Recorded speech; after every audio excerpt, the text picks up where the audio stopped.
Hello, Realtors, and welcome to the SCR Update. This is episode number 375, and as always, I'm your host, Nick Kremydas, CEO of the South Carolina Realtors. It is November the 10th, 2025, and today I'm very honored to have a special guest with us here. I'll be introducing in a second. We are going to be talking about something interesting that was maybe proposed over the weekend. I don't know, maybe it was just something that was kind of thrown out there. We'll see as the weeks go by. But today we have the Honorable Representative Nathan Ballentine. He's a member of the South Carolina House representing District 71. Yep. Did I get that right? Yeah, covering parts of Lexington and Richland County. Yeah. We're technically not in your district here, but we're pretty close. And more importantly for our conversation today, Realtors, Nathan has been a longtime leader in the mortgage industry in South Carolina, and has been a Realtor champion.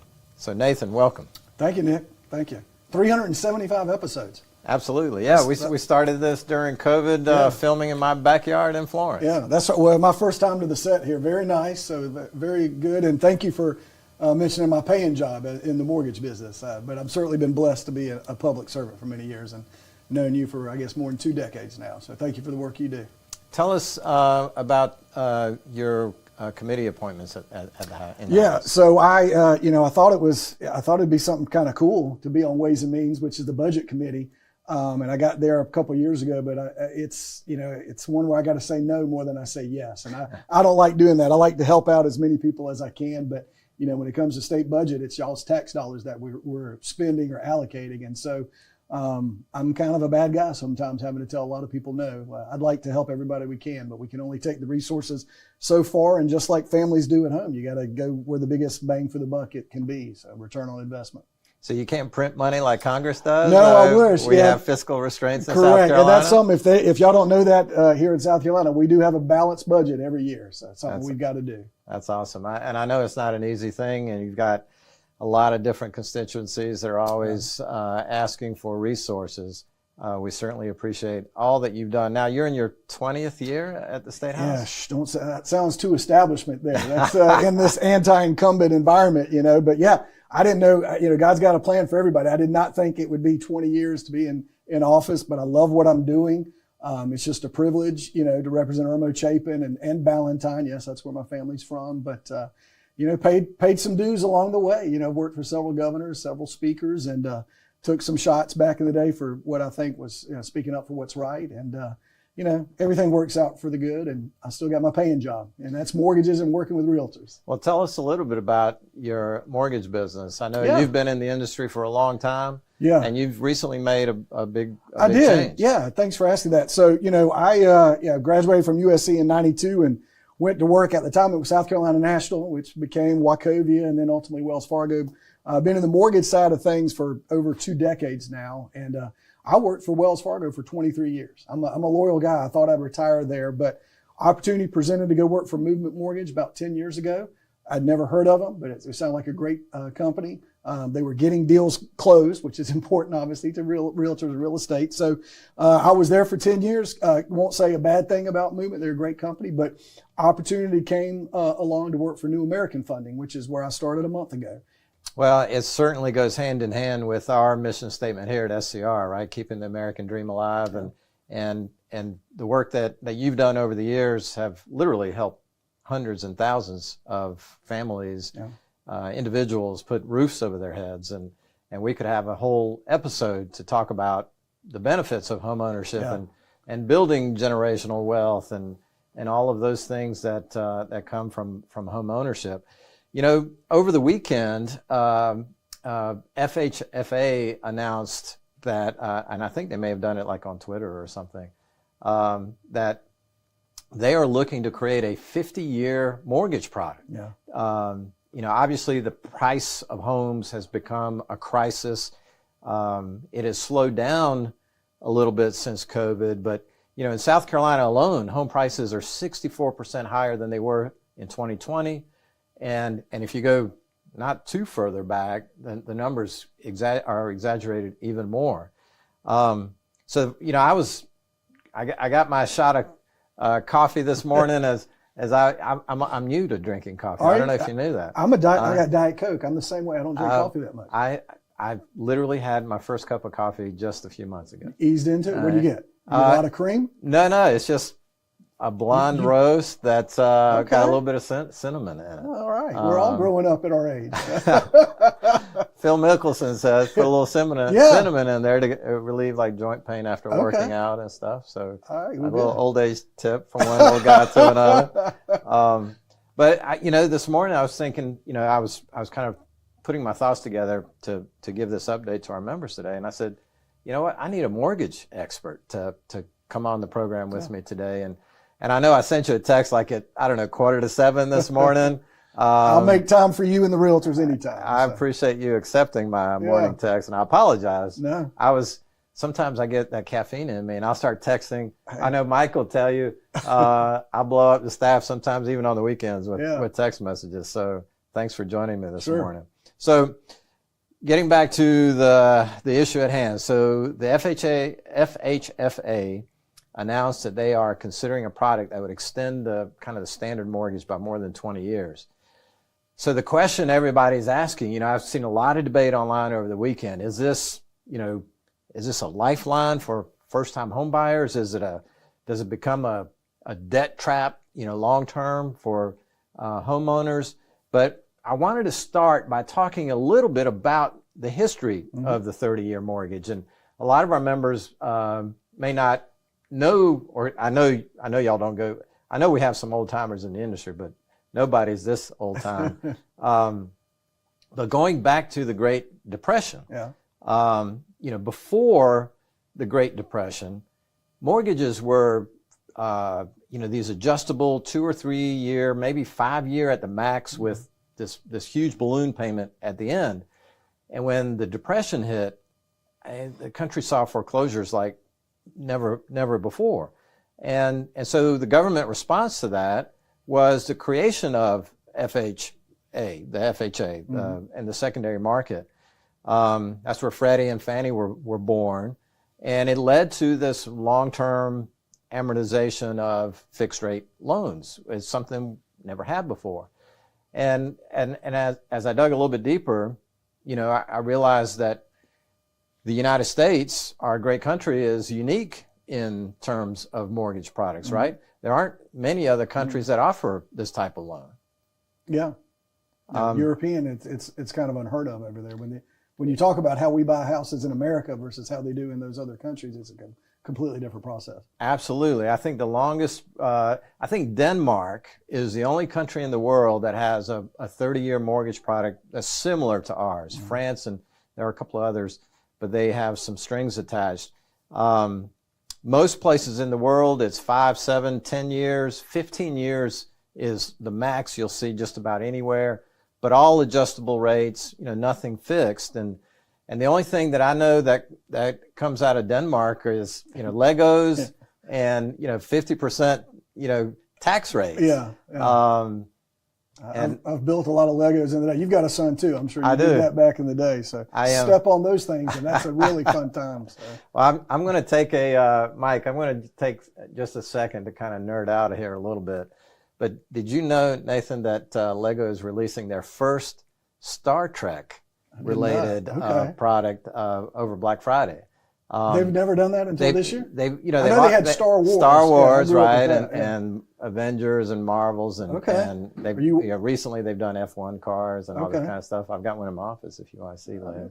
Are you into Legos? I didn't know that. Well, through my son. Okay. But the Star Trek is the Star Trek release is a model of the USS Enterprise. Okay. The new generation version. Okay. And they have little mini Lego figurines of Data and Picard and even Spot, the Data's cat, which is kind of cool. Are you going to go get one? Are you in line? I think I've got it. I think I may have put my name on it. Okay, Black Friday. Good luck for you being out there. So, hey, so what you ought to do, if you were we're similar ages, by the way, so you ought to buy one and tuck it away for the grandkids one day. So when I was little, my mom, in swimming, I was just getting started. This was during Star Wars. I couldn't swim a whole lap. Sorry for the sidebar here.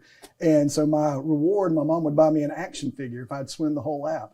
And to this day, I still have all these old Darth Vader, the Ewoks, and all Oh, that. how cool. They're probably worth something. I don't know. Yeah. So if politics and mortgages don't pan out, maybe I can just sell all those at a garage sale or something. There is a secondary market for Legos, believe it or not. But, well, who knew we'd be going to Star Trek land today? So. Well, let's get back to the real estate market. Yeah, all right. Yeah. So I know you crunched some numbers roughly. What's the bottom line dollar figure savings for a homeowner considering a 50-year mortgage? Yeah, and I think the bottom line is what people obviously need to think about. And I'm not going to sit here and tell you one way or the other what's good and bad, because everybody makes up their own decisions. And it's how society's going. I mean, when I was growing up, cars, 5 years was the most you would take a car. Yeah. And now it's like 7 and 8. And to some of us, we're like, oh, that's crazy. But if you're focused on the payment, that's what some people do. And a car is a depreciating correct asset, much right? different than I mean, you get into an 8-year loan on a car, you're going to be upside down at some point. Correct. And that's what I think. It's almost like we need to teach. Especially if you bought an electric vehicle. Yeah. We could spend all day on some of those things. I think, we can't change society on one podcast here, but I mean, just the generation now versus generations in the past. I think our kids nowadays don't understand, and when I say kids, we're talking in the 30s and so forth, they don't understand how much wealth you can accumulate and appreciate in real estate. You just went over numbers yourself there. It is an appreciating asset, something that you have, that you can have equity in, that you can use later on in life, that you can pass down generationally, Yeah, the average renter in the United States, and this is data from our NAR research team, the average renter in the United States has about $12,000 of equity, of wealth, whether it's savings or whatever that amounts to. The average homeowner in the United States, guess what?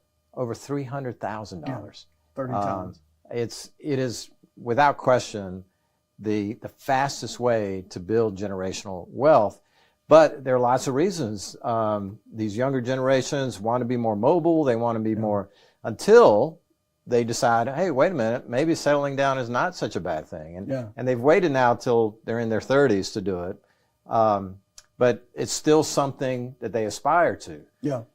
What does the impact of this 50-year loan have on their monthly payments? So what I would, again, and everybody make up your mind here, but from a number standpoint, and I think I ran the numbers on like 300,000 average loan amount.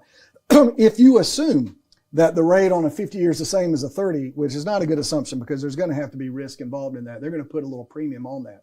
But because currently, when you get a 5-year adjustable or 10-year or 15, those are all stepped up in rates, right? Correct. But just for apples to apples, just so people can first start their process on if they want to do a 50-year mortgage or not, on a 30-year loan, and I just say 6% kind of going rate right now, you're looking at about an $1,800 a month principal and interest payment. So if you took that same rate and took it out another 20 years, the payment only drops to $1,600. Now that's $200. That's a little bit more than 10%, and $200 is $200. But do you want to be strapped for another 20 years to paying on that house, and then what the cost of that over the life of the loan? So let's get a little bit more real. Let's just assume the rate on the 50-year mortgage is a half higher than a 30-year. So if it goes up to 6.5, you're looking at maybe $1,700 a month. So you saved $100. So you keep $100 in your pocket each month, but you're in that house for another 20 years. So that's going to be up to the American public to decide. I think there are better ways for home ownership. There's a lot of other things. I mean, there's first-time home buyer programs that we've never had before, 0 down payment assistance and all that kind of stuff. I think it's more of a mindset that needs to change out there. I've got, I know friends of mine who have, family members who are paying $2,000 a month to rent an apartment. And I'm talking Columbia. I'm not talking Charlotte or Charleston. Yeah. And for that same amount, I just did the math. You could have a $300,000, mortgage payment. So. Absolutely. And let's try to wrap our arms around the total interest cost. Yeah, give them that figure. I did some numbers too based on a median price home in South Carolina, which is around $340,000 as of August. But on a 30-year note, again, I'm not a numbers guys, so don't go fact checking my numbers.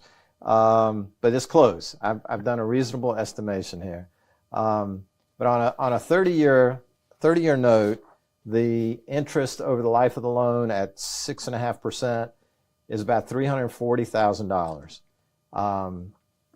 You add another 20 years onto that, it almost doubles that interest to almost $700,000. And again, it would take someone with a lot of fiscal responsibility, in my opinion, because you may want to get into a product like that to initially lower your rate and then refinance, right? If the market moves down. Absolutely, yeah. I would definitely suggest that. And so that's what people need to understand. It's, Nick, there's a different, we have, y'all know in mortgages and real estate, there's ratios, DTI, debt to income. And you would be amazed. I mean, if you think out there that there are programs where you can be above 50% of your gross income each month can go towards debt, and companies are fine with that. So that, I mean, almost anybody can get a home nowadays. It's just, are they buying what they should, or are they maxing out, which they shouldn't do? Right. Generally you want to try to stay, and this is the Nathan Ballentine thing. It's an industry thing. You would like your house payment to be no more than about 30% of your gross income. But again, it goes back to that car. That person wants that particular car, can't get it for 5 years. They got to go to 8 to get in there.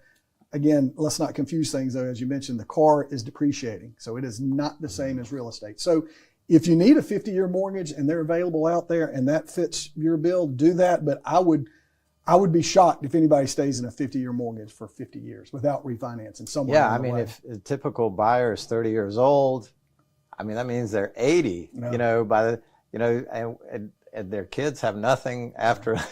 Yeah. I mean, that's a tough sell long term. And I'm going to do a plug here, not for my company, but for loan officers. You've got to work. If you're a realtor, y'all give advice. There's value in your name with what you bring to the table. Absolutely. When you're with the client. Likewise, in the mortgage business, if you're working with 1-800 number across the land, you're not going to get the same service as somebody local. And so that it's up to us to be honest with the individual. Yes, we want to put everybody in a house who can afford to get that house, but we want to let them know what they're doing. ARMs used to have a negative connotation, and they can be if you don't understand how the concept works. But if a client comes to me, I'm only going to be here for 3 years because I know my job's going to transfer, well, then you would probably want a 3-year ARM because it would be a much lower rate. But you've got to be working with a professional that can give you that kind of information. And I'm afraid when they roll out this 50-year mortgage, when and if that ever comes nationwide, everybody and their brother is going to be signing up thinking it's a huge savings. And we just did the numbers showing it's not. Yeah. And let's put a big if on that, because at this point it's just an idea, right? An X or a tweet or something. Yeah, something like that. But it was made enough headlines to generate some interesting discussion. So let's talk real quick to kind of recap this a little bit. So the pros of a 50-year mortgage are what? Lower monthly payment. Maybe you increase your buying power a little bit, right? Correct. Yeah. And you get this long-term fixed rate security, which if you've got a low rate, that's a good basis to have. We talked about the Great Depression earlier. Let's not forget about the Great Recession, which we had foreclosure rates were the highest we've seen in our lifetimes.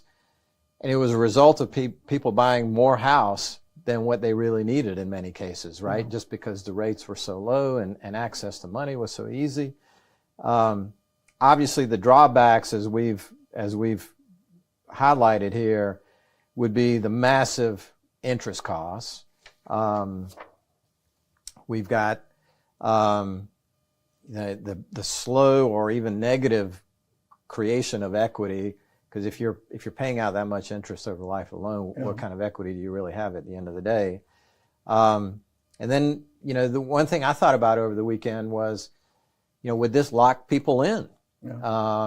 And the real estate industry needs, I think it's, life events create all kind of turnover in real estate, right? Whether you're getting a new job, or you've got new children on the way, or you're an empty nester, or recently divorced or separated, or anything that creates the need for a housing transaction, and having a product like this could create a lock-in effect. We see that with capital gains right now. We're working on solutions in Congress. Well, and we got to realize, look at the additional stress. So say hindsight's always 20/20, but say somebody's close to retirement and they look back on their life and they're like, you know what? Oh my gosh, I've got another 20 some odd years to pay on this house. If I was only paying $100 more a month, it would have been paid off by now. Yeah. And then it's like, why did I do that? All mortgages, everybody, there's decisions in life and some are good, some are bad. And I would say the same thing with mortgages.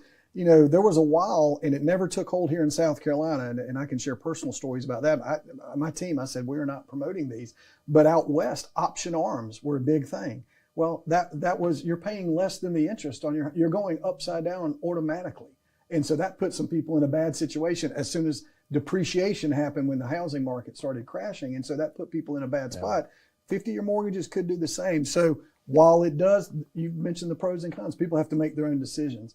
It's obviously too soon to tell. I mean, maybe there's going to be some maybe there's going to be some crazy rate offered where it would make more sense to do something. But I right now, I don't see that. But, maybe during the Great Depression, people thought 30-year mortgages would ruin society too. So. I don't know. It'll be interesting to see. The other thought I had, Nathan, was, we're still, at least in South Carolina, many parts of the country, a lot of headlines across the country are saying that it's that we're in a buyer's market. Well, we're not quite there in South Carolina. The demand is still outstripping supply, and this mortgage approach to solving or addressing affordability issues doesn't really address the supply side of the problem. And maybe we should be focused on how to increase supply. Any thoughts on addressing housing from a supply side? I'll leave that to the experts, you guys at the Realtors Association. But I was, while you were sharing that, it made me think a little bit about the intersection of politics and real life. And for all we know, this could be a political move. It sounds great. FDR introduced this, so maybe President Trump wants to introduce this. And you've seen as well as I have, there's a lot of, we call them show horses versus work horses over there in the General Assembly. And there's a lot of people that'll throw out some red meat knowing that they really can't do that, or it might not have the positive impacts it does, but it looks good to everybody in the public. And maybe this is something where it's going to be the shiny object and President Trump or the administration get some kudos. But I hope that it'll definitely be vetted much more than just maybe a late night tweet or something. Absolutely. Before we go down that road. So before we wrap things up, how can folks get in touch with you, Nathan? So I have a website, nathansnews.com. I try to post, at least once a week or do a video to kind of keep people informed. It's primarily focused in the Irmo, Chapin, Ballentine area, but it does talk about what we do at the State House. Thank you, Nathan. And to all our realtors listening today, listen, guys, this stuff happens in the news and gets blown up over, all our real estate channels and stuff that I know you listen and absorb every day as part of your career, as part of your work.